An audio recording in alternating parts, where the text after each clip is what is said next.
Magandang araw na muli mga boss. Ang problema ni customer, itong brake pad niya dito sa driver side manipis na. Pero dun sa passenger side, makapal pa. Ano ang problema?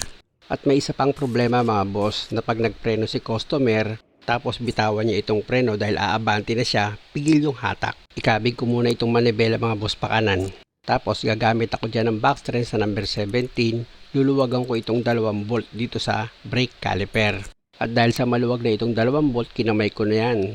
Tsaka ako ngayon iaangat itong brake caliper. FYI mga boss, na-check up ko na itong sasakyan ni customer. Yung isang piston dito sa brake caliper mga boss, stack up yan. Pero start ko muna itong makina mga boss. Ayan yung stack up mga boss, oh, yung hahawakan ko. Yan, stack up yung piston na yan mga boss. Patunay, bobombahin ko itong brake pedal niya. Hindi gagalaw itong isang piston, pero yung isang piston dyan mga boss, lalabas yan. Ayan, kung makikita nyo habang binobomba ko yung brake pedal, lumabas yung isang piston niya. Yan yung reason mga boss, sabi ko kay customer, kaya hindi pantay yung pudpud ng brake pad niya. Off ko na itong makina mga boss, dahil nga sa itong isang piston, stack up siya. Kaya kahit hindi na nakatapak sa brake pedal si customer, dikit pa rin itong brake pad niya dito sa rotor disc. Yun ang dahilan mga boss, kaya mabilis mapudpud itong brake pad ni customer. Na minsan pinanggagalingan pa yan ng pigil ng paghatak dahil nga sa pagkaka-stack up ng piston. Gamit yung box wrench sa number 12, disengage ko itong brake hose dito sa brake caliper. At ito na mga boss, ituktok ko itong brake caliper para malaglag yung isang piston. Ayan yung isang piston mga boss, oh, hindi siya stack up, marumi lang siya. Pero itong isang piston mga boss, yan, talagang tumagal ako dyan mga boss. Inabot ako dyan ng 30 minutes sa pagtanggal ng piston. Dahil nga sa matindi yung pagkaka-stack up nyan. Kita nyo mga boss, oh, wala nagbago. Kanina ko pa tinutuktok yan. Kaya ang gagawin ko dyan mga boss, ipapasok ko muna itong piston dito sa loob ng brake caliper niya. Gagamit ako dyan ng sinsel. Pero yung sinsel na gagamitin ko dyan mga boss, walang talim yan. Para hindi magasgasan itong piston niya. Yan yung sinasabi ni customer na pag inapakan niya itong brake pedal niya, tapos sa abante na siya, parang pigil humatak. Dahil nga sa itong piston mga boss, mabagal siyang bumalik.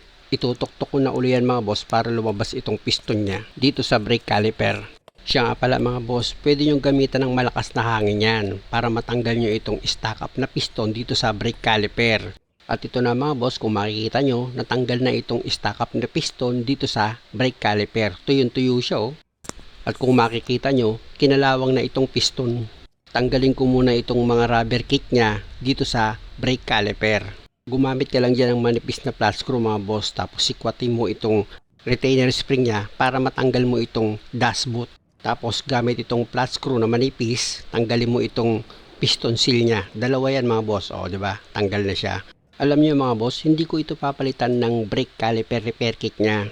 Lilinisan ko lang yan, itong piston, tatanggalin ko lang yung kumapit na kalawang diyan. Tapos dun sa piston seal, lilinisan ko lang din kung may kumapit na kalawang doon o kaya dumi. Pati yung dashboot niya, lilinisan ko lang yan. Pero kung hindi ka marunong magsuri ng pyesa, palitan mo na lang para hindi ka magkaroon ng problema. Ang sa akin kasi dito mga boss, unang-una original itong pyesa at okay na okay pa naman. Ang mahalaga kasi dito mga boss, yung piston seal, dapat wala siyang damage para sigurado ka na hindi siya magkakaroon ng leak.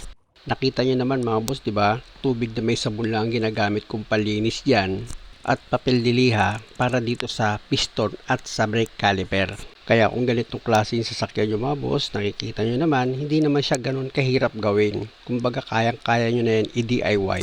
Importante na malinis itong brake caliper mga boss. Hanggat maaari itong loob ng brake caliper, lihahin nyo kung meron siyang kumapit na kalawang. Maganda kasi na malinisan nyo maigi yan.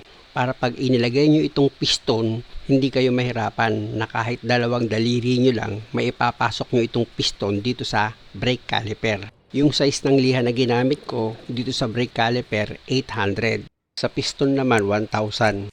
At yung paglalagyan ko ng piston seal mga boss, kung makikita nyo, ginamitan ko ng manipis na flat screw yan para matanggal ko yung kalawang na kumapit dito sa loob ng paglalagyan ko ng piston seal. At kung sa palagay nyo mga boss, wala nang kalawang na nakakapit dyan o kaya dumi, pwede nyo nang banlawan itong brake caliper. Nakita nyo naman mga boss, tubig lang na may sabon ang ginamit kong panlinis dito sa brake caliper. Pati dito sa brake caliper repair kit. At syempre naman, after nyong masabon yan, gagamit ka ng malinis sa tubig, banlawan mo na yan. Tapos punasan mo ng tuyong basahan o kaya naman kung meron kang compressor, pwede mo siyang hanginan para matuyo. Dapat kasi tuyo yung brake caliper mo, pati itong brake caliper repair kit niya pag binuo mo na siya. Alam niyo mga boss, kaya pinakita ko talaga ng buo itong video, pati sa paglilinis isinama ko para pag kayo yung gumawa ng sasakyan nyo, hindi na kayo mag-isip pa or mahirapan para gawin yung sasakyan nyo. Gaya nito mga boss, ang problema niya, mabilis maubos yung brake pad niya dito sa driver side, tapos yung sa passenger side, makapal pa siya. O simple, kung mag-iisip ka, pwedeng sa piston ang problema o kaya sa sliding pin niya, stack up din o kaya naman both parehas sila may problema. Kaya pag ganyang problema, i-overhaul nyo lang itong brake caliper nyo. Linisan nyo yung repair kit niya. Ingatan nyo huwag masira itong piston seal para hindi na kayo bumili ng parts. Pero kung may tagas ng fluid dito sa brake caliper nyo, palit kayo ng repair kit mga boss. Hindi na pwede ibalik yan. At lagi nyo tatandaan mga boss, pag inilagay nyo na itong piston seal dito sa brake caliper, nakita nyo naman diba, binasa ko ng brake fluid yan. Pati itong brake caliper mga boss, yung loob niyan dapat binasa mo ng brake fluid para pag inilagay mo nga itong piston, hindi ka mahirapan. Dahil binasa ko na ng fluid itong piston mga boss, tignan nyo kung paano ko lang yan ikakabit. Pag maayos ang pagkakalinis mo ng brake caliper, dalawang daliri ko lang mga boss, maipapasok ko itong piston niya dito sa brake caliper na hindi ako mahihirapan. O diba? Madali ko lang na ilagay itong piston dito sa brake caliper. At pag okay na yung pagkakalapat ng piston, ito namang isa pang piston ang ilalagay ko. Basain ko muna ng brake fluid yan mga boss kasi medyo natuyo na siya eh. Tapos isentro ko na yan dito sa brake caliper sa loob niya. Tsaka ako ngayon itutulak ng daliri ko. Kung makikita nyo mga boss, inuuga-uga ko lang yan ng daliri ko tapos dinidiin ko siya dahan-dahan para pumasok itong piston dito sa loob ng brake caliper. O diba? Pasok na siya.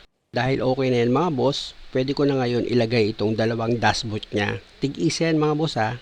Bawat isang piston, meron niyang dashboot. Isum nyo na lang mga boss para makita nyo kung paano ko inilagay. Actually medyo kumapal na itong dashboot niya eh, kaya medyo nahirapan ako dyan sa paglagay. Ang mahalaga kasi mga boss, itong dashboot niya, walang sira yan or punit. Buong buo pa yan mga boss. Kaya pwede pa siyang ibalik.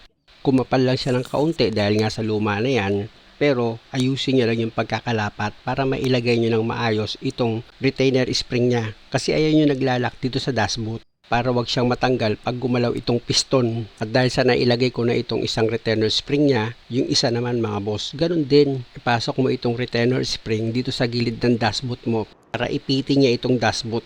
At dahil sa okay na yan mga boss, tapos mahaba pa itong video, abangan nyo sa part 2. Salamat!